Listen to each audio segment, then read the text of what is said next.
Paz do Senhor Jesus Cristo para todos, irmãos. Antes de eu orar e ler a palavra, eu vou citar alguma coisa aqui para a gente entender um pouco sobre o que vai falar. Jesus prega um sermão, João 6, aliás ele fala 2, mas o mais duro, ele fala que quem não comer da carne, nem beber do sangue dele, não é digno dele. E o pessoal da época, né, o povo judeu, achou muito duro aquele sermão, até porque Jesus falando, quem não comesse, não bebesse do sangue, eles entenderam que literalmente. E na lei de Moisés era expressamente proibido, né, uma pessoa comer carne humana ou beber sangue. Até hoje eu acho que não faz sentido, né? Então eles, digamos assim, acharam aquele discurso como uma blasfêmia, como algo insuportável, né? E muito difícil de cumprir aquilo, né? Digamos assim, uma coisa surreal para eles. E aquilo foi considerado um duro discurso.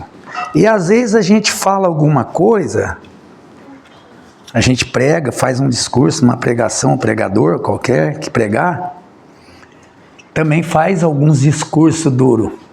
Eu nunca preguei um discurso duro, mas Deus me levou a pregar um discurso mais duro hoje. E por que, irmão, esse discurso mais duro? Por algumas razões. Ele veio de um vídeo que eu vi na internet. Orei a Deus para Deus me dar uma sabedoria ali, que aquilo começou a impulsionar meu coração. Deus me deu uma sabedoria. E eu estava sentado aqui, ou em pé, no finalzinho do louvor, Deus mostrou isso. Uma das coisas principais, o discurso vai ser baseado num vídeo que eu vi e Deus me deu uma palavra. Eu pedi essas 2 semanas, a primeira semana eu não consegui nem escrever. E eu pedia que Deus me confirmasse isso que eu ia falar, por ser um discurso duro. E talvez a gente, assim como eu, talvez não estaria preparado para um discurso. Nós não estamos. Como eu disse, essa geração atual, a gente até brinca, fala que é Nutella, né? Eles não estão preparados para uma exortação, uma correção. Mas ele é necessário, por quê? Paulo citou uma vez que nos últimos dias, lembra? Nós teríamos tempos difíceis, trabalhosos, ia ser difícil lidar com pessoas. E essas pessoas, ele fala que elas seriam, um dos itens que fala delas, que elas seriam amantes de si mesmo. O que é amante de si mesmo? É uma cultura do eu. Eu posso, eu aconteço, eu sou assim, eu nasci assim, quem quiser que me aceita assim, eu sou assim mesmo. Então é tudo eu. O eu dele, independente se está certo ou está errado, é o que vale. Porque eu falei assim, tem que ser assim, certo? Mas está errado, não importa, está errado, faz o que eu mando. Não é o patrão, porque se o patrão tiver errado e o funcionário fazer, ele vai se ferrar, porque vai estragar. O patrão que vai perder depois, né?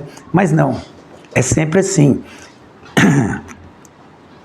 Então, eu me lembrei dos fariseus, né?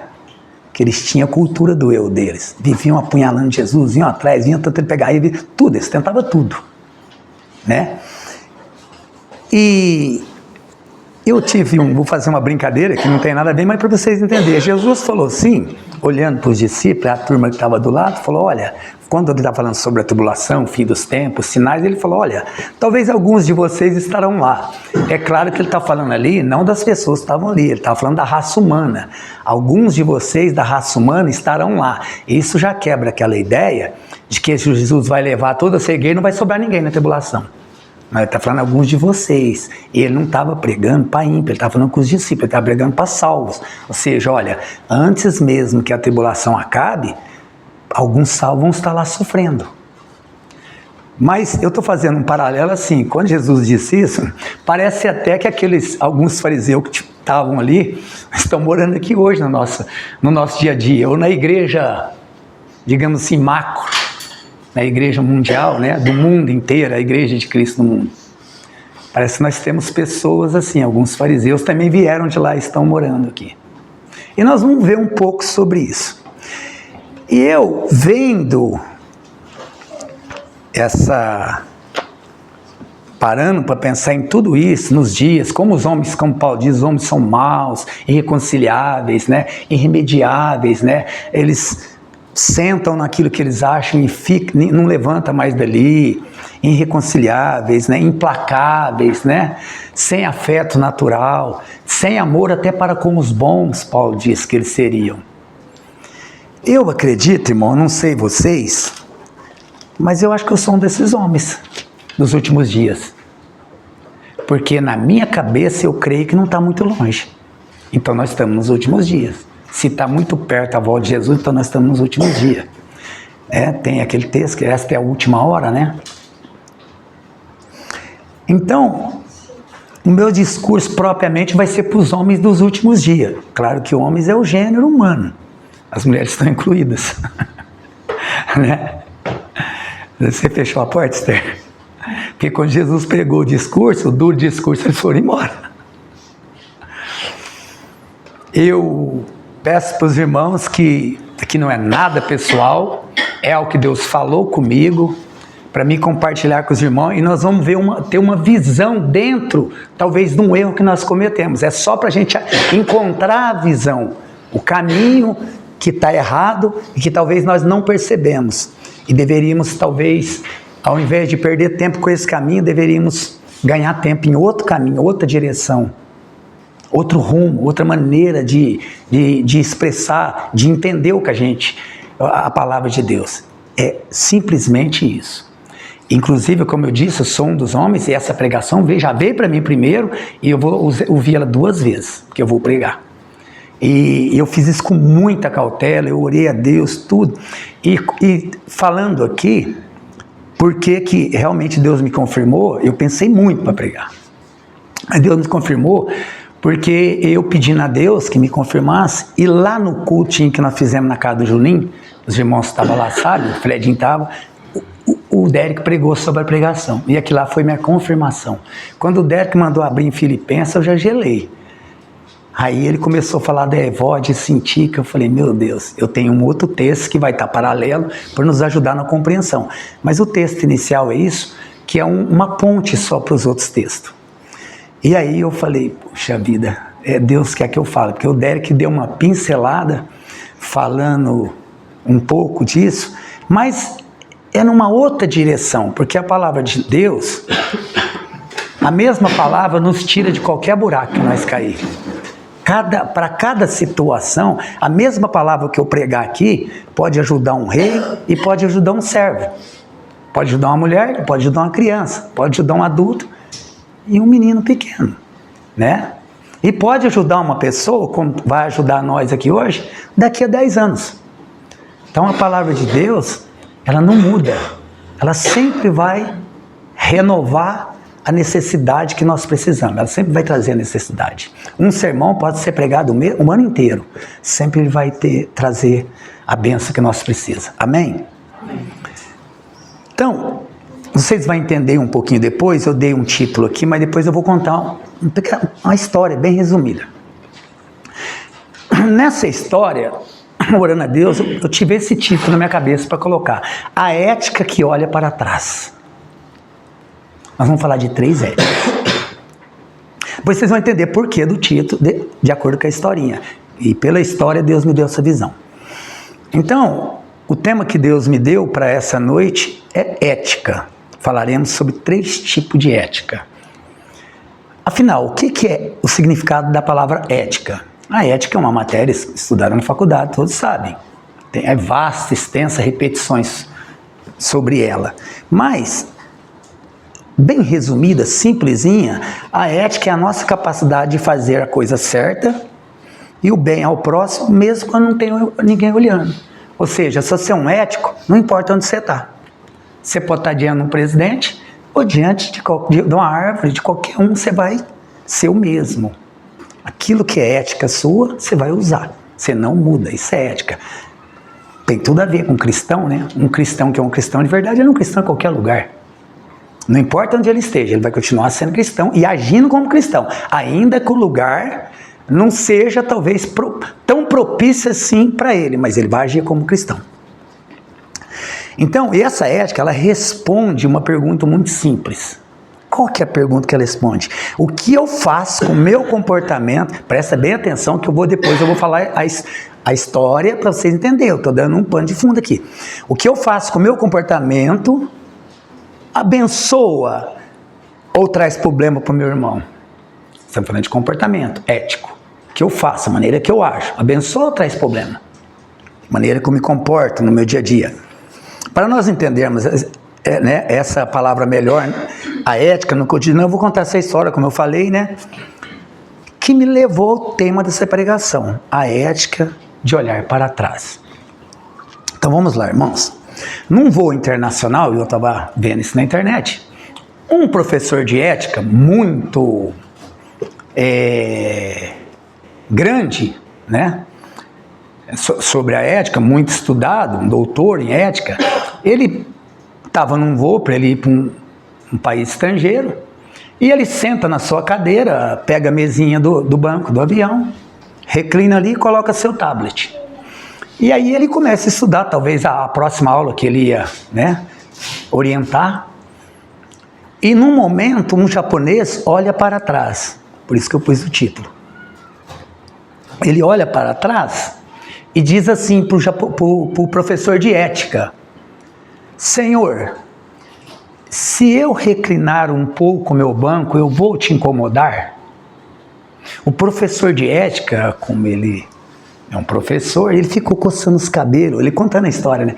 Ele falou: eu fiquei em parafuso, porque eu viajo todo mês, toda semana, eu nunca vi uma pessoa perguntar se pode reclinar um banco e se vai incomodar. As pessoas geralmente sentam e já jogam o banco na cara da gente e não tá nem aí, e vai falar alguma coisa, né? E aí ele falou: eu fiquei tão empolgado, encabulado, que eu fui no banheiro. Quando ele falou isso, eu fui no banheiro e falei, a hora que eu saí, eu falei: pode. Não, pode, quer dizer, não vai me incomodar, pode. E fui no banheiro e fui pensar, por quê? Que eu nunca tinha visto, eu sendo professor de ética, nunca tinha visto isso na minha vida. Eu comecei a me sentir mal, ele falou, doutor em ética. Aí ele chega e senta depois que ele volta do banheiro. Aí o japonês não reclinou o banco. E o tablet está lá na mesinha. E o professor, meio assim, né, pensou, falou: mas por quê?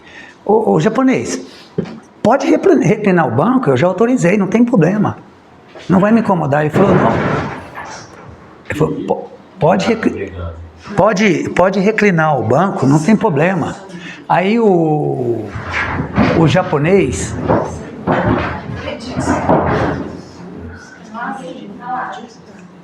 vamos ficar tranquilo, pessoal. Deus sabe todas as coisas, logo ele vai embora. Então, ele falou: por que você não reclinou o banco? Voltando a história aqui. Fica tranquilo, pode reclinar, eu já autorizei. O japonês falou: não, sabe por que eu não reclinei? Porque você mentiu. Aí o professor de ética falou: não, eu não menti, eu te autorizei, foi eu mesmo. Ele falou: não, você mentiu sim, quer ver? Segura seu tablet. Aí eu vou reclinar um pouco o banco. A hora que reclinou, bateu no tablet, ele falando, bateu no tablet da minha mão, o tablet quase caiu, eu segurei. Aí o japonês voltou ao banco e falou: olha, tá vendo como eu ia te incomodar? Por isso que eu não fiz. Final da história.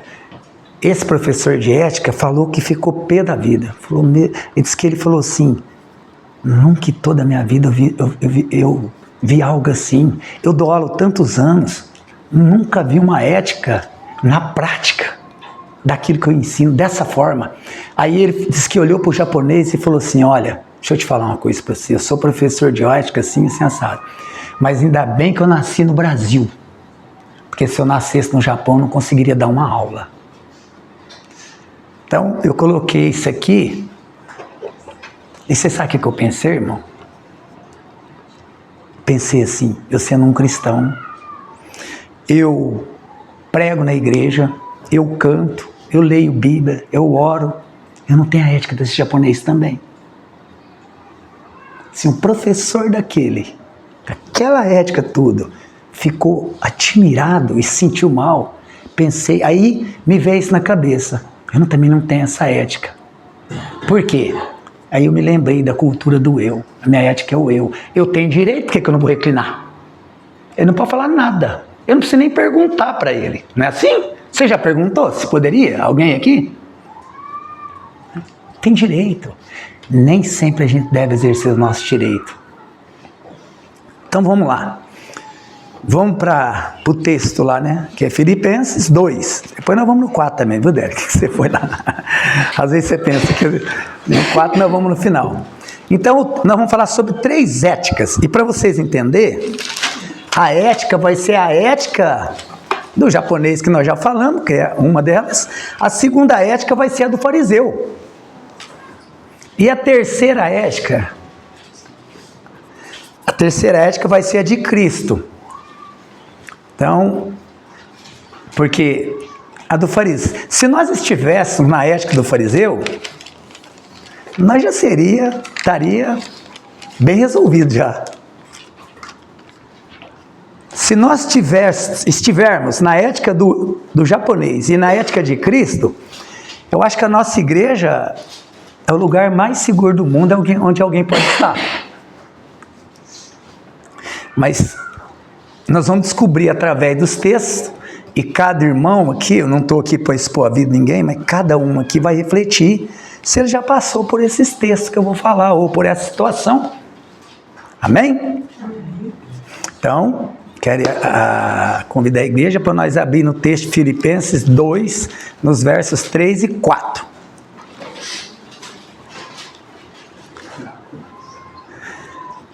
Aqui Paulo vai dar uma exortação para um problema que está acontecendo na igreja lá.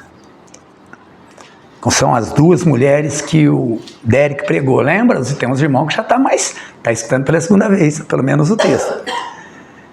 Paulo fala assim, olha, tinha 2 mulheres que estavam separando, fazendo os irmãos discutirem, dizia, sabe aquelas pessoas que criam contendas, pessoas que estão na igreja, mas têm vanglória, contenda e vanglória, isso é uma coisa terrível, né? Se acham grande demais e ao mesmo tempo ainda criam uma confusão. Vamos lá então. E Paulo vai falar sobre isso aqui. Nada façais por contenda. Nada você pode fazer por contenda, nada. Nem aquilo que você não quer fazer. Nada fazer isso por contenda ou por vanglória. Aqui, nós já podemos ver intrínseca aqui, que tem que fazer por humildade, né? Mas por humildade, cada um considere o quê? Os outros superiores a si mesmos. Os outros quem? Os nossos irmãos, o próximo, né? Que difícil, irmão, esse sermão já, hein? Sempre a gente acha que é melhor, né? Não atente cada um para o que é propriamente seu, mas para cada qual também ao que é dos outros. Ou seja, se eu estou olhando para o meu umbigo, ele está bom, se dando do outro. Agora nós vamos para outro texto, irmãos, Lucas 10, 18. A parábola do fariseu publicano, onde nós vamos iniciar um pouquinho sobre isso. Lucas 10, 18. Nós vamos caminhar um pouquinho na Bíblia. Vamos deixar aqui no 10, 18 travado aqui para não ficar mais rápido. Lucas 10, 18, tá bom? Agora vamos continuar aqui na pregação. Deixa aí sua Bíblia. Presta atenção agora. Então aqui, uma pequena introduçãozinha, como eu falei, Paulo escreveu esses versos que lemos, né, para essas 2 mulheres na igreja, que é Evode e Sintique, que Derek já tinha pregado, estava brigando, dividindo os irmãos, eram mulheres da liderança de Paulo, que ajudavam ele no ministério também. E Paulo depois vai dar uma exortação e tal, depois nós vamos falar sobre isso. Então o orgulho havia entrado na comunidade ali, né? O orgulho havia, e Paulo, eu pus, Paulo combate o farisaísmo delas ali. Os fariseus eram assim, né? Eles se sentiam mais importante que todos, né? E nós vamos ver depois no 10 aqui. Ele combate o farisaísmo delas, condenando sua ética farisaica com 2 palavras: contenda, que significa rivalidade, e vanglória, que é glória vaidosa ou glória vã, porque a glória do homem é vã, ela nem existe, né? Ela é vã. E glória vaidade, ou vaidosa, ou desejo de aplauso, né? Tem muita gente que faz isso por desejo de aplauso, né? A prova disso, que está no capítulo 2, onde Paulo pede para elas permanecer firmes no Senhor. Ou seja, se você pede para alguém permanecer firme, porque ele está balançando. Ele não está na sua posição original de crente, onde Deus colocou ele, né? E a exortação que ele traz lembra que nós lemos aqui no capítulo 2, no verso 4? Cada um considere os outros superiores a si mesmo. Isso era um tapa na cara para aquelas duas mulheres, né? Porque elas se consideravam maior até do que os irmãos. Não sei se é porque tinha algum carguinho, né? Porque tem pessoas que viram obreiro, ele já quer ser o chefe da igreja, né? Então nós vamos falar, como eu disse, sobre as 3 éticas. Uma nós já falamos, do japonês, como eu falei, as outras são dos fariseus e finalmente a de Jesus, para nós entender quem nós somos e qual é a ética que nós deveríamos ou estar, e em nome de Jesus nós estaremos a partir desse culto. Né? Vemos qual das 3 dessas também nós temos praticado. O japonês me afrontou. Agora, Jesus então nem se fala, o fariseu aqui já está pregando, para vocês saberem qual que eu estou. Então, a ética do japonês, né, ou a ética humana, é a ética do respeito humano, do bom senso, de olhar para trás para não incomodar o outro, e sim sacrificar algo pelo bem-estar do semelhante. Vemos isso na história do voo, né? A ética dos fariseus, agora nós vamos começar, é a ética da espionagem, do orgulho, do julgamento, da torcida oculta pela queda do próximo. E nós vamos dividir a ética do fariseu em 3 passos: espionagem, méritos próprios e orgulho. Está tudo dentro de nós isso, né? Pelo menos dentro de mim. É só a gente achar que é uma dessas coisas, nós falamos, né? Nós colocamos para fora, né? Por isso que a Bíblia diz que nós temos que cuidar primeiro do coração. Então vamos agora ler a história do fariseu e publicano. Está falando de pessoas humanas aqui, irmão.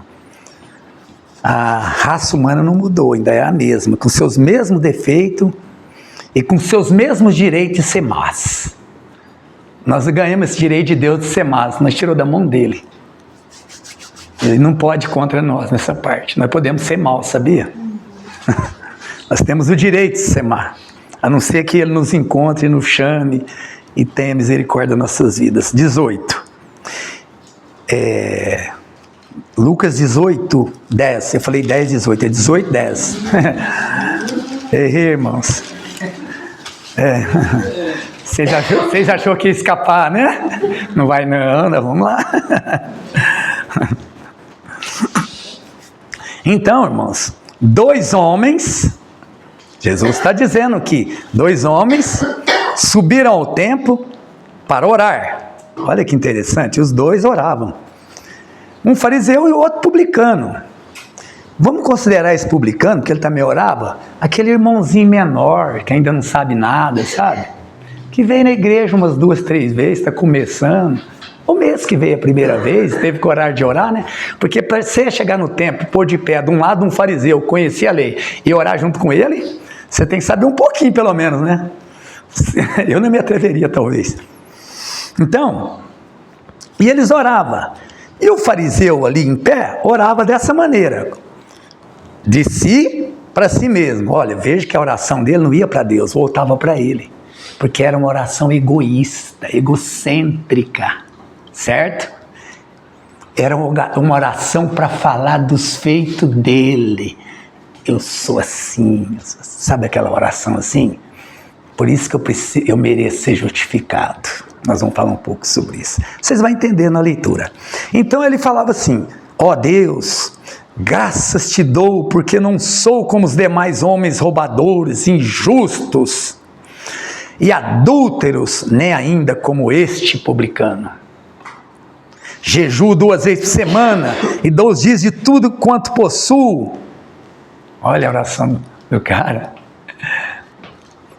Que exemplo de cristão, hein? Perfeito em suas obras. Quem sabe Deus possa ter misericórdia dele, né? Bem melhor que eu, né? Ele jejuou 2 vezes por semana. O publicano, porém, o irmãozinho que chegou ontem, né, estando em pé, de longe, nem ainda queria levantar os olhos ao céu, né? Ele se sentiu tão constrangido que ele falou: não faço nada do que esse cara faz, o que eu estou fazendo aqui? Acho que eu vou embora para casa. Mas batia no peito, ele balbuciava, sabe? Ele soluçava dizendo: ó Deus, tem misericórdia de mim, eu sou um pecador. Por que ele falou isso? Porque quando ele olhou diante das obras de um crente excelente, ele viu que ele não passava no teste. Ele falou: se para ser cristão tem que ser igual esse fariseu, então eu estou perdido porque eu não faço nada disso. Nem sei e nem faço. Então o único jeito aqui é pedir clemência mesmo, porque não tem saída para mim. É igual quando um soldado te pega e você está desarmado. E o outro soldado está desarmado. Ele levanta a bandeirinha de paz, né? Irmãos, então nós vamos falar um pouquinho sobre os fariseus. E Deus mostrou umas coisas muito interessantes, que talvez, pode ser, que nos ajude a entender também algumas coisas. Meus irmãos, perceberam que coisa horrível? Mas para que nós entendamos assim, bem mais claro, aqui começa se dizendo que a ética farisaica precisa diminuir o irmão para inflar o seu próprio ego, percebeu? Eu diminuo ele, eu fico maior ainda na hora que eu falar de mim. Entende? Tem pessoas que fazem isso. Ele dá uma diminuidinha no outro, a hora que ele vai falar, parece que a palavra dele, ainda, os feitos dele ficam maior ainda.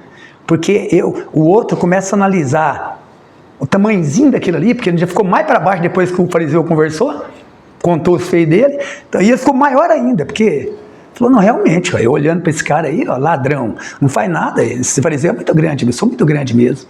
Entende? Tenta impressionar, né?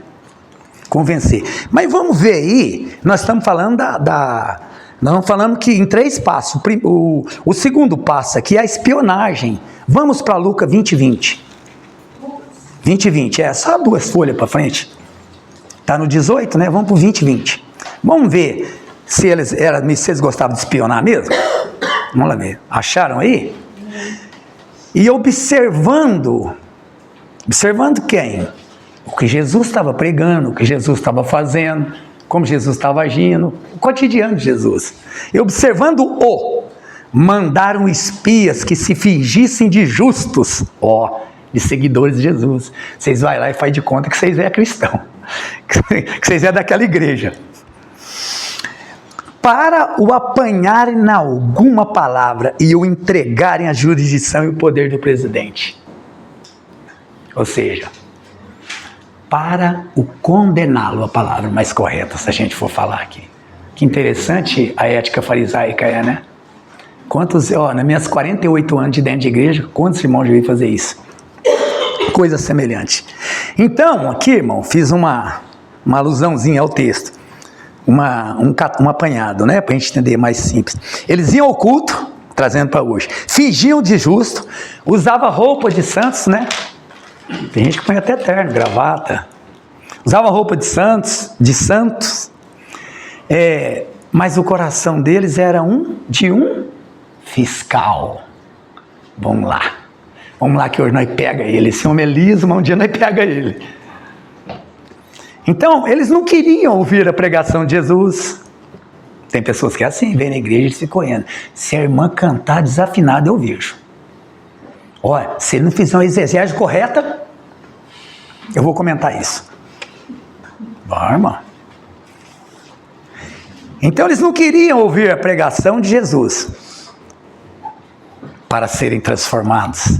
Eles vigiavam Jesus, esperando que ele errasse uma única palavra para condená-lo.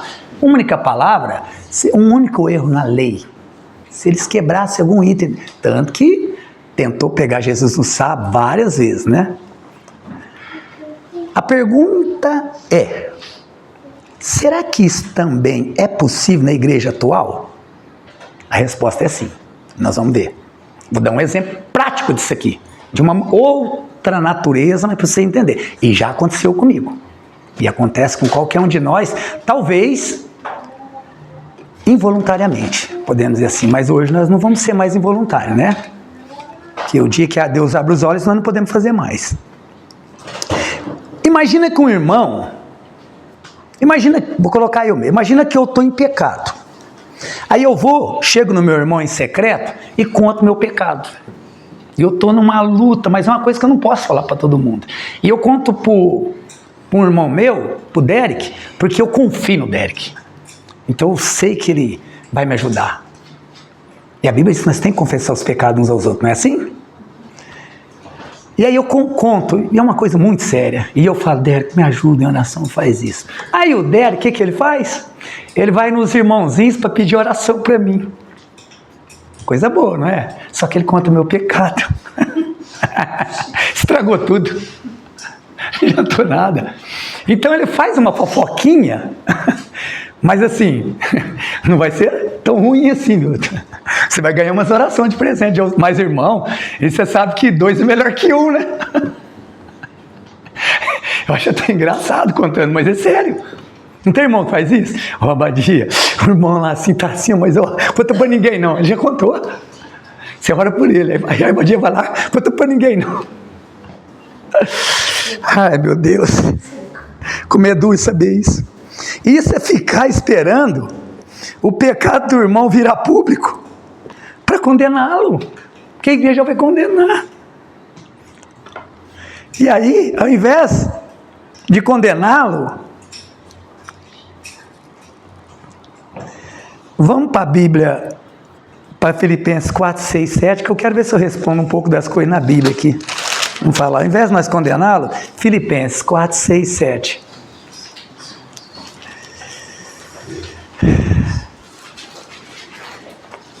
Está aí?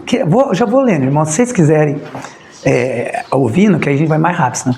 Ó, o que Paulo ensina aqui, irmãos? Ele ensina assim, ó, não estejais inquietos por coisa alguma. Antes vossas petições sejam tudo conhecido diante de Deus, pela oração e súplica com ação de graça. O que ele está dizendo? Ao invés de você ficar inquieto, com michão no ouvido para contar para os outros, ora para ele.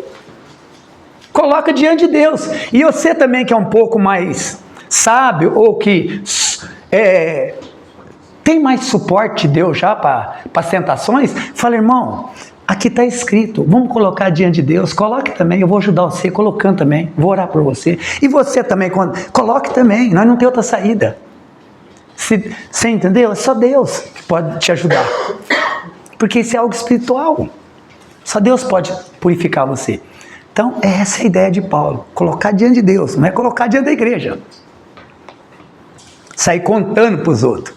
É diferente do texto lá de Coríntios, que aí o cara está abusando, ele não arrependeu, mas lá foi um lá e conversou com ele, aí foi mais uns, depois aí a igreja tem que saber, porque o cara ele é irreconciliável, é daqueles dos últimos dias também, né? O cara que estava saindo com a madrasta lá, né? Ele é um irreconciliável. Então vamos lá, então isso nós temos que fazer. E o último passo aqui do fariseu, para nós saber, é o orgulho. Voltamos para Lucas 18, né? Vamos lá, não precisamos chegar lá. Então o que esse fariseu fez?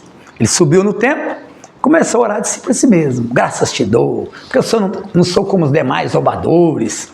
Eu dou o dízimo de tudo, eu sou diferente de todos, eu nunca falho. Tudo que a palavra manda fazer, eu faço, sou cumpridor da lei. Eu sigo a lei de Moisés em dia, e aí por aí vai, né? Irmão, aqui tem uma coisa muito interessante. A gente não fala muito isso também? A gente fala. Porque eu faço isso, eu faço aquilo, irmão. O perigo aqui é da aposentadoria espiritual. Tem tanta gente que eu já ouvi falar em 48 anos, não é pouco não. Porque na minha época eu orava 3 horas, eu lia a Bíblia 3 vezes por ano. Nossa, aquela igreja, nós era assim, nós era assado. Glória a Deus, irmão. Glória a Deus. Só que a vida cristã de oração, de leitura, a vida cristã em si, no todo, não é como a aposentadoria que você paga um tempo e depois você recebe, você continua vivendo dela dos benefícios. Jesus disse o quê? Meu pai trabalha até hoje, né? Agora. E eu também. Jesus orou até no último dia da vida. E vou antecipar uma coisa, já veio na minha cabeça. E você sabe o que ele fez nos últimos dias dele, nas últimas horas ainda? Ele não fez igual o fariseu. Ele catou uma bacia, uma cintada, uma toalha, colocou na cintura e falou aqui, ó, senta todos vocês aí. Tira as sandálias. E ele pegou aquela bacia com água e lavou os pés suados e empoeirados dos discípulos. Um pouco antes de ir para a cruz. Aí, uns momentos, ele foi entregar o Espírito. Faça assim para que vocês aprendam o mesmo. Eu, sendo mestre, faço isso. Difícil, hein? Ali, né? Todos eram judeus, né? Tinham aquela ideia também, né? Porque a gente sabe que os discípulos só mudaram depois, né? Que foram revestidos pelo poder do Espírito Santo. A maioria deles voltaram até a trabalhar, voltaram para suas casas, né? Então, acontece na igreja, né? Como eu disse, né? Quando você conta uma coisa sobre o irmão, né? Então, o perigo é da aposentadoria espiritual. O cara quer aposentar espiritualmente, ele acha que Deus vai pagar os dividendos, vai devolver os dividendos dele no resto da vida. Então, é o crente que usa as glórias do antigamente, ou de antigamente, como escudo para a arrogância de hoje. Eu fiz isso, eu fiz aquilo, eu ajudei pessoas, tá, e hoje? O que você está fazendo? Nada. Serve para mim. Aí eu falei já isso, né, no meu tempo, fazia isso, aquilo, tal, né. Então, como eu disse, né, ou como alguns, como a vida espiritual também não é como uma grande quantia que você ganha na loteria, põe lá e vai ver do juro, não é dessa forma, né, como eu disse. E, como eu disse, Jesus orou até no último dia da sua vida. O que nós fez, irmão, ou o que nós estamos fazendo agora, nenhuma virtude dessa nos justificará diante de Deus. Por isso que é pela graça. Por isso que muitos crentes têm dúvida, acham que você pode fazer alguma coisa. Se você tiver dúvida, é só medita na parábola do fariseu. Ele possivelmente era melhor que nós todos. Dava o dízimo de tudo. Ganhasse 10 laranjas de um vizinho, ele dava uma. Orava 2 vezes ao dia. Jejuava 2 vezes por semana. Devia ser um fariseu bem magrinho. Não teve êxito. Ele entrou de peito estufado e falou, aqui ele não vai encontrar cristão melhor que eu. Vixe, tomou uma invertida. É assim, irmão. Quando nós quer apresentar diante de Deus como alguma coisa, a gente sai de lá murchinho. Sem justificação. Nenhuma justificação nossa é justificada por Deus. Então o Espírito Santo pergunta para mim e para você, como está o nosso altar de oração e leitura hoje? Hoje que eu quero que o Espírito Santo quer saber. Porque o que você pode fazer hoje, você não pode deixar para amanhã. E a Bíblia diz que você tem que orar hoje. Porque você não sabe o dia que ele vai voltar, é hoje. Pode ser que você é pego de surpresa. Graças a Deus que ele nos guardará. Então, ao invés de nós estufarmos nosso peito para falar do nosso currículo passado, melhor se nós pudéssemos dizer aos irmãos, principalmente os publicanos, que nós falamos aqui, né, o publicaninho que ele está começando, falar para ele assim, irmão, trocando aquela coisa, orava, fazia isso, troca tudo aquilo, irmão, Deus mostrou isso. Chega no irmão e fala, irmão, pela graça de Deus eu tenho orado meia hora, 10 minutos, e é assim, irmão, você está começando agora, você vai ter luta também, viu? Eu já estou há 10, 15 anos, olha, a luta é a mesma, e você vai já iniciar com a minha luta, eu já estou há muitos anos, mas você vai vencer, porque eu tenho rompido, mesmo com dificuldade, a luta não tem me vencido, porque a Bíblia diz que Deus não dá um peso maior que eu posso carregar, então, eu tenho carregado, então o peso tem sido suportável, mas não é fácil, você precisa buscar ânimo no Senhor, não seria muito melhor? Muito melhor, né? Porque senão você constrange ele, se você mostrar um currículo muito excelente, ele fica com vergonha, ele baixa a cabeça. Então, vamos agora, tem um texto que eu coloquei aqui na frente, irmão, mas eu fiz isso, eu orei, né? Não é verdade? É claro que é verdade, irmão, eu não estou falando que não foi. Então eu vou dar uma dica para você entender como é que fica essa situação de você ter orado bastante. Pô, será que perdeu todo o valor? A Bíblia diz que as nossas orações estão lá com Deus. Mas Deus ouviu, tá aí. E você me desmereceu tudo que eu já fiz no meu passado? Não desmereci não, irmão. Vou dar uma dica para você. Irmãos, fique tranquilo.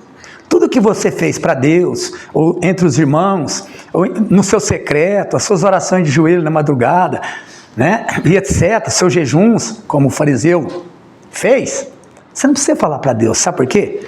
Como o fariseu falou, nada disso será esquecido. Você não precisa sair contando, nem mesmo fazendo Deus lembrar. Porque você acha que o Deus não sabia que o fariseu tinha orado? Mas ele fez questão de fazer Deus lembrar na sua oração, ele não precisa disso. A Bíblia diz que Deus bem sabe tudo sobre nós, até o que nós nem pensamos. Mas além dele fazer o sujeitinho entender que ele era um bom cristão, ele fez Deus, lembrou Deus também. Ouça aí para você ver como é que eu sou. Não precisa fazer isso. Sabe por quê, irmãos? Porque no livro de Malaquias, irmão, 3,16, diz assim, que na presença do Senhor há um livro, um memorial, um livro de memórias da humanidade. Um livro que chama Memorial. E nesse livro, suas obras, todos os nossos atos em obediência, em temor a Deus, estão todos registrados. Fica tranquilo. Deus não deve nada para ninguém. E ele disse que o filho dele um dia virá. Ele virá. E ele dará a cada um o seu galardão. Quando ele nos recolher, nós seremos galardoados. Tudo será pago, tintim por tintim, ainda que nem eu e nenhum de nós aqui merecemos. Mas Deus não fica devendo nada para ninguém. Ninguém vai poder falar nada de Deus, nem aqui e nem quando conhecê-lo. Se nós conhecê-los, né? Um dia. Porque nem todas as frases da bem-aventurança diz que vai conhecer, só uma. Mas eu creio que nós vamos. Primeiro porque ele é misericordioso, né? Então, todas as coisas feitas por nós estão nesse livro. Já está registrado. Você quer mais louvor? Você quer louvor dos homens ou de Deus? Se você fazer igual o fariseu fez, eles oravam em praça pública, eles tinham louvor dos homens. Então, quando Deus fala para você não falar para ninguém, eu sei que é difícil, coça, né, a boca para falar, mas é porque Ele quer te gratificar, Ele quer te abençoar, Ele quer mostrar que é na sua vida, que não é em vão a sua obra. É mais ou menos assim, irmão. Não sei se os irmãos estão me entendendo. Eu sou meio ruim para explicar também, mas vamos falar agora da ética de Jesus. Nós vamos continuar agora, só falar, agora vai melhorar, agora vai ter um sorrisinho nos lábios aí. Mas só que essa ética aqui não vai ser tão boa para nós, porque ela vai nos comprometer também. Ela é boa porque é um testemunho que nós não temos, mas vai nos comprometer. Então Jesus Cristo, terminando aqui, entrando na ética de Jesus, mas falando do finalzinho dos fariseus, do homem fariseu, né? Os homens dos últimos dias, né? Que Paulo falou. Jesus Cristo, o maior homem que pisou nessa terra. Se algum irmão sabe, pode me corrigir. Eu retiro o que eu vou falar, se eu estiver errado. Porque eu não li a Bíblia inteira para escrever isso. Mas na minha leitura não tem menção de ter lido isso alguma vez na Bíblia. Não li a Bíblia inteira hoje, né? Na pregação. Jesus Cristo, o maior homem que pisou nessa terra, nunca abriu a sua boca para ostentar suas obras. Eu nunca vi ele falando. Porque eu cheguei do monte agora, 6 horas. Ele não fazia isso? Orava a noite inteira, depois já encontrava o pessoal e já estava curando, libertando. Eu nunca vi ele falar, irmãos, estou meio cansado, sabe? Cheguei do monte agora. Acabei de orar a noite inteira. Eu nunca vi ele falando, ele, com as suas palavras, olha, eu orei o dia inteiro. Eu li a Bíblia o dia inteiro e orei a noite inteira. E nem mesmo eu vi ele se ufanando pelas obras sociais que ele fez. Transformou pão em peixe, tal. E sim, ele deu uma dura naquele povo dizendo, olha, vocês estão atrás de mim para de comida. Mas não é esse caso, é uma outra coisa. Não é porque ele deu. Ali ele está falando por causa da incredulidade do homem. Ou seja, é aquele que praticamente sempre quer buscar alguma coisa financeira, alguma coisa para o seu próprio corpo carnal, né? Para a sua própria vida terrena, que satisfaça, né? Ele não está ali por causa do reino. Só que tem um detalhe, irmão, mas tudo está na Bíblia que você está falando, está todos escritos dele lá, tá. Mas ele fazia tudo no secreto, irmão. E tudo que ele fazia, ele não precisava falar. O que acontecia? Depois que ele fazia, os outros viam o quê? O fruto dele. Então ele contava quem ele era através do fruto. A ação dele mostrava que ele orava muito. Simples assim, né? Parece que a gente conhece tudo isso, né? Mas quando nós vamos fazer isso?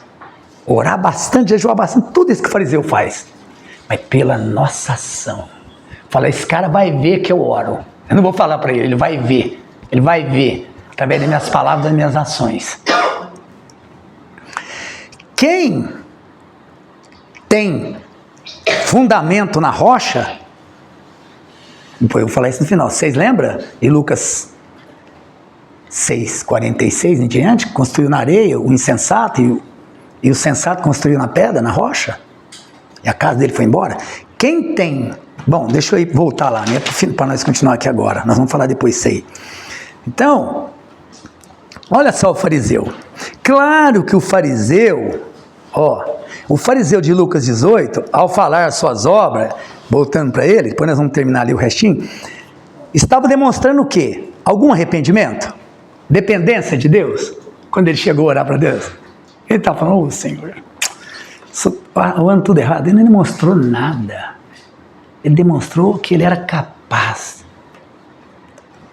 O Senhor não precisa nem morrer por mim, né? Afinal, pode ser, porque eu já sou perfeito. Não demonstrou nada disso. Por isso que a oração dele não passava do teto. Caía na cabeça dele na hora que ele acabava de falar. Porque ele não demonstrou arrependimento nenhum. Claro que ele não foi,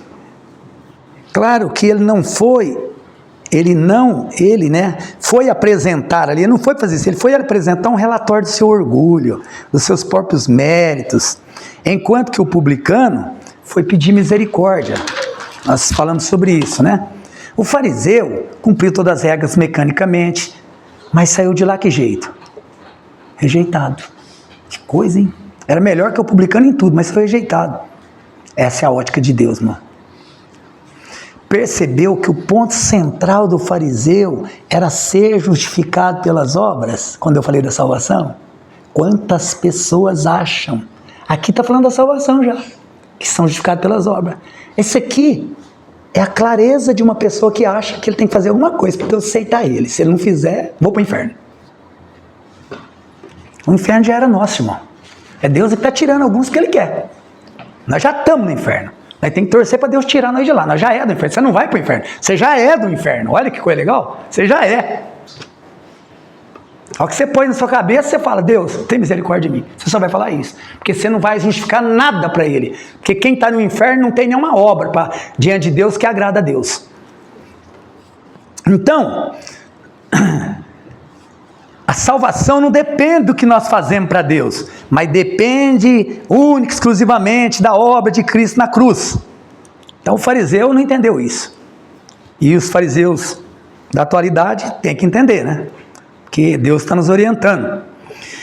Nós devemos obedecer por amor e gratidão. Não é porque você vai ser salvo, por amor e gratidão, porque Ele escolheu. E nunca por merecimento próprio. Nós não temos merecimento, é por amor. Eu amo a Deus por quê? Porque Deus tem misericórdia de mim, só isso. Não é porque eu sou nada, eu sou igual a você, Ele tem misericórdia de mim, é por isso que eu amo Ele. Não é porque Ele me dá casa própria, carro zero, que nem o pessoal ensina a Deus a amar desse jeito. O verdadeiro cristão, entra no quarto e ora para ser transformado. Você entendeu? O fariseu vai para a praça e ora em público para ser exaltado. Olha que interessante. Não é assim? O verdadeiro cristão conta o testemunho do que Deus fez. O fariseu conta o relatório do que ele faz. Interessante, né? Qual o remédio, então, para curar nós dessa ética farisaica? Agora nós vamos entrar. A ética de Jesus Cristo. Estamos quase acabando, irmão. Aguenta mais um pouquinho. Você conhece a ética de Jesus Cristo? Eu acho que eu não conheço, porque não dou conta de falar dela, né? Sem ler a Bíblia.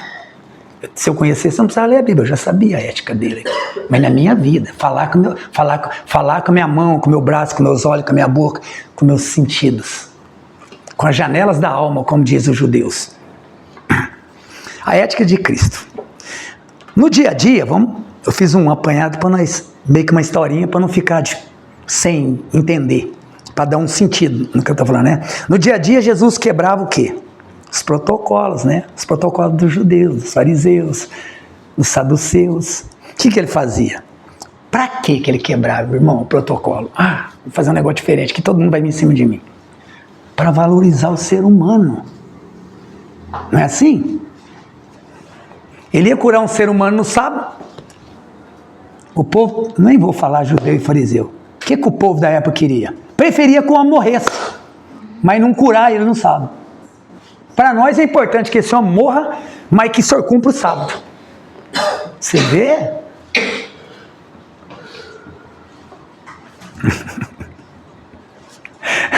Tomara que a Badia fique rouco para não cantar, viu, Badia? Não é assim, irmão, louvor? Estou brincando. Só para descontrair. Onde a sociedade, um leproso contagioso, lembra dessas histórias do leproso? Que deveria ser isolado, talvez até apredejado, que eles queriam isso, né? A ética de Jesus estendia a mão, tocava nas feridas dele e trazia cura para ele.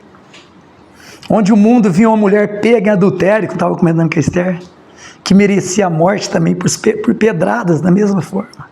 A ética de Jesus blindava a mulher contra os acusadores e dizia: quem não tiver nenhum pecado, atire a primeira pedra. Depois liberava o perdão para ela e falava: vá em paz e não peques mais. Diferença da ética de Jesus, irmão. Tem até vergonha.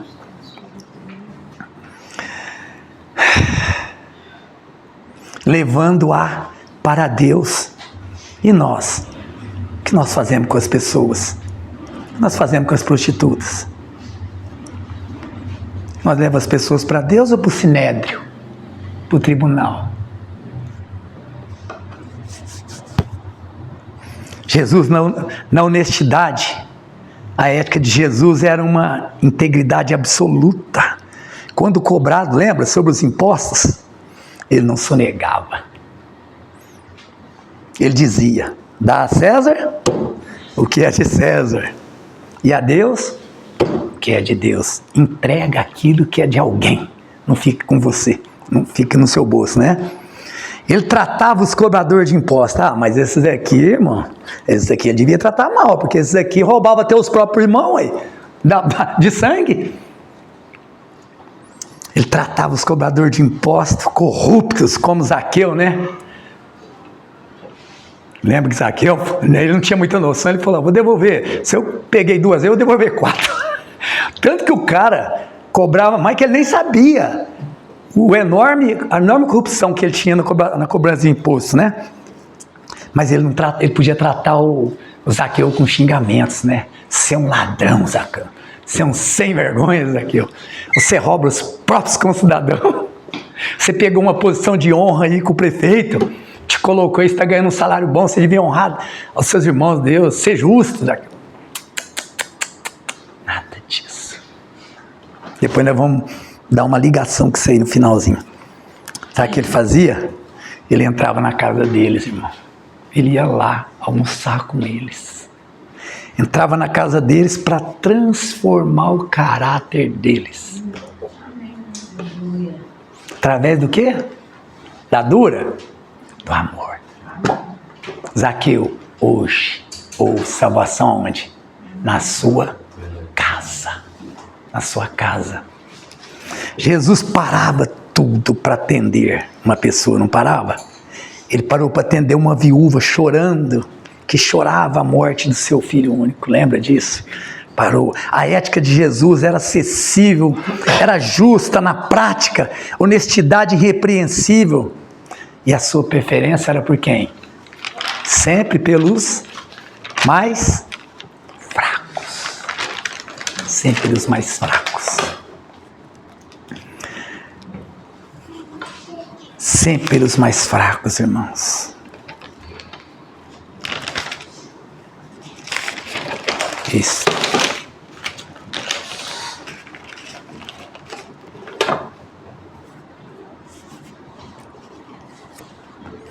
Continuando aqui, estou terminando só mais um pedacinho aqui de cá. E aí, como eu estava falando de Jesus, da ética dele, continuando, que ele fazia tudo no secreto, né? E as pessoas, em vez de ver o que ele fazia, viam os frutos. Quem tem fundamento na rocha, irmão, não precisa de aplauso humano.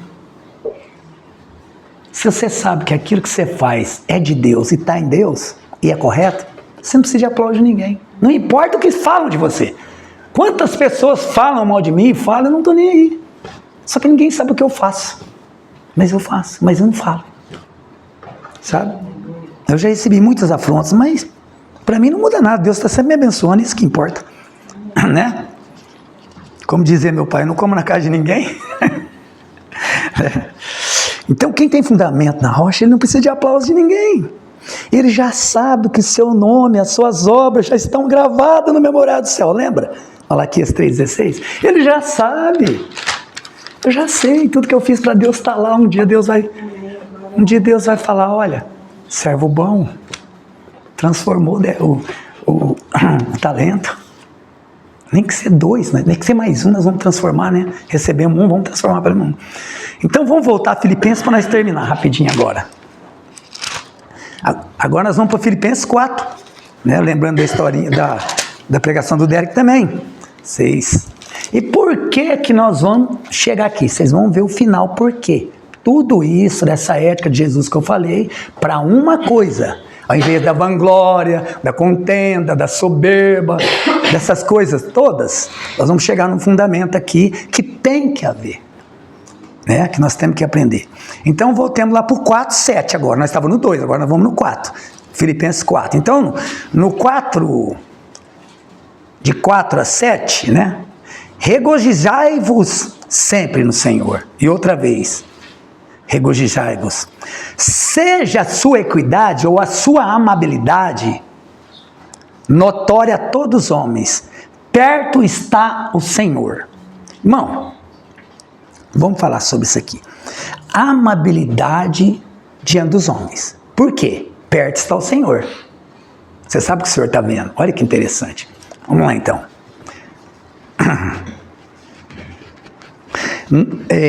Não sabemos aqui, quando ele falou de Evódia, nós vamos falar sobre isso. Não sabemos se Evódia, Santique tiveram assim, uma melhora meio imediata, que elas estavam brigando. Nós não sabemos. Mas Paulo deu 3 exortações boas. Das suas contendas, né, e suas vanglórias ali, né, seus orgulhos, né, o orgulho de cada uma. Mas Paulo deixou 3 passos. Um dos passos que ele deixou, ele disse assim, olha, companheiro, no verso 3, ele disse assim, olha, peço-te também a ti, meu verdadeiro companheiro, que ajude essas mulheres que trabalharam comigo no Evangelho, com Clemente, com meus outros cooperadores, cujos nomes estão no livro da vida. Eu fui pesquisar sobre esse companheiro, o consenso de ser Epafrodito, que foi buscar essa carta, que viajou, lembra quando eu preguei Filipenses 1, que ele foi lá na prisão, recebeu a carta, trouxe, Paulo escreveu, ele veio, foi o carteiro do Paulo, e não tem consenso, porque a palavra aqui é Suzuki, lá, Siziki, e eles falam que isso aqui é um auxiliar no jugo, que era como se fosse uma pessoa que ajudava Paulo, um companheiro que ajudava nas dificuldades dentro da igreja. Mas isso não importa para nós, era um companheiro fiel dele, um bom companheiro, né? E pode ser também Epafrodito, isso não vai mudar nada na história. O que importa é que ele ajudava. Então ele fala isso para ajudar aquelas mulheres, né? Ou seja, olha que importante. Por quê? Veja que é vanglória, farisaísmo, contenda, né? Se gloriando de si mesmo. Ele fala assim, então o que Paulo está dizendo? Ou seja, nesse texto, nós precisamos de parceria para ajudar as pessoas complicadas. Nós não podemos brigar com elas. E por que nós precisamos de parceria? Segundo ponto, vamos para o 5. Seja a vossa equidade, aquela que eu li, né? Notória, que eu tinha lido, sobre os homens, porque perto está o Senhor. O que é isso? Seja a vossa humildade, ou seja, como você cantou o amor, a primeira coisa que nós temos que prestar atenção é entrar com amor. Porque senão não adianta nada, você vai entrar com arrogância, vai piorar a situação. Então entra com amor. Por quê? A amabilidade é o melhor remédio contra a contenda e o orgulho. Por quê? Porque também o Senhor está perto. E se o Senhor está perto, Ele o faz lembrar que Deus está vendo a sua arrogância. Deus está perto, não é só você. Está vendo? Ele não está dizendo assim, olha, você está falando para Ele, mas ninguém está sabendo. Deus está perto. Você está falando com amor e Deus está tratando. Ó, você é arrogante. Por que você não trata as pessoas como Ele está te tratando? Isso é para nós aprender, irmão.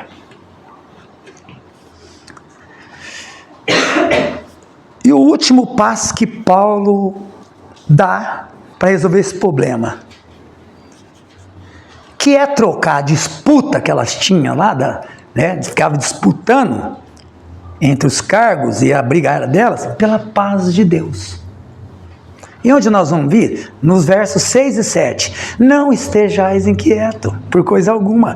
Antes, em vossas petições, sejam tudo conhecidos diante de Deus, pela oração e súplica. Vocês deviam estar orando as duas e pedindo uma solução para esse assunto, essa brigada de vocês. Fazendo o quê? Com ações de graça. Por quê, irmão? E a paz de Deus, não é o que você acha, o que eu acho. Não, a paz de Deus que excede todo entendimento, o entendimento que nós não conseguimos ter uma com a outra,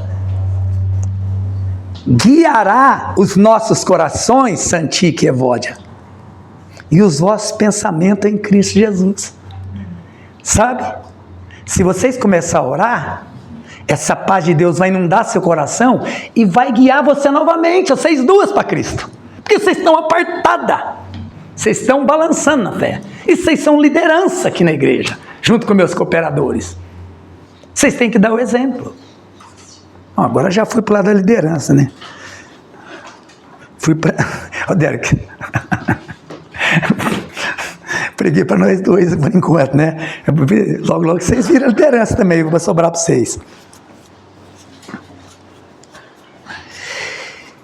E qual a finalidade que Paulo deu esses 3 passos para o companheiro dele, junto com Clementes, cooperadores, ajudar essas mulheres? Vamos voltar aqui para o 2 para ir terminando. Agora eu quero que todos leiam Filipenses 2, porque isso precisa ficar na cabeça, né?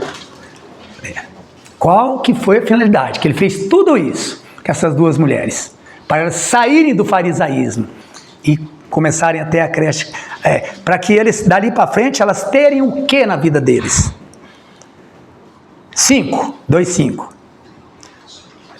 Ele fez tudo isso para que houvesse entre elas o mesmo sentimento que houve em Cristo Jesus, que sendo em forma de Deus, não teve por usurpação ser igual a Deus. Ou seja, ele não quis trazer o poder dele para defender ele aqui, mas fez a si mesmo sem nenhuma reputação. Ele fez a si mesmo sem nenhuma reputação, ou seja, ele se tornou como o pior homem que pisou na terra. Ele se quis fazer assim.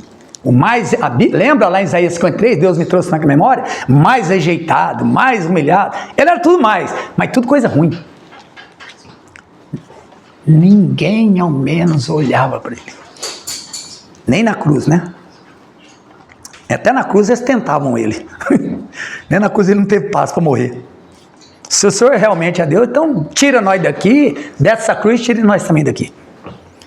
Então, tornando-se semelhante aos homens. No 8, e achado na forma de homem, humilhou-se a si mesmo, sendo obediente até a morte de cruz. Esse foi. O que aconteceu com ele? Se você ler um pouquinho 9, por isso Deus também o exaltou. Mas poderia colocar que o fariseu é nós e Cristo é o publicano. Vou concluir agora dizendo, né? Se nós de fato ouvimos esse duro sermão e deixarmos a ética dos fariseus para trás, né? Que é a vanglória do nosso eu, as nossas justificações diante de Deus e dos homens. E nós temos justificação assim até quando briga com a esposa, né? Que vai orar, né? Mas você sabe como é que ela é, né, Deus? Aí Deus olha para nós e fala, eu também sei como é que você é. Eu não sei como é que ela é, mas eu sei como você é. Você até sabe como ela é, eu já sei como você é. Que interessante, né? Deixarmos a ética dos fariseus, que é a vanglória do nosso eu, nossas justificações diante de Deus e dos homens, Deus tirará. Lembra de Lucas 6 que eu falei, da rocha? Quem está firmado os pés na rocha não precisa de aplauso de homens. Deus tirará a nossa casa da areia, porque eu acredito que não tem nenhum fundamento debaixo da nossa casa hoje, a não ser que seja feno, palha, madeira, tudo testou pelo fogo, vai embora. Deus tirará a nossa casa da areia e colocará na rocha, e a nossa igreja será guardada por Deus. Se não, caso contrário, ninguém aceitou o sermão, a enchente virá, e será grande a nossa ruína. Lucas 6, 46 a 49. Texto que eu baseei essa conclusão. Amém? Que Deus abençoe a todos. Creio que isso foi necessário, porque fariseu nós não podemos ter nem nome deles, quanto mais ética. Amém? Amém. Deus.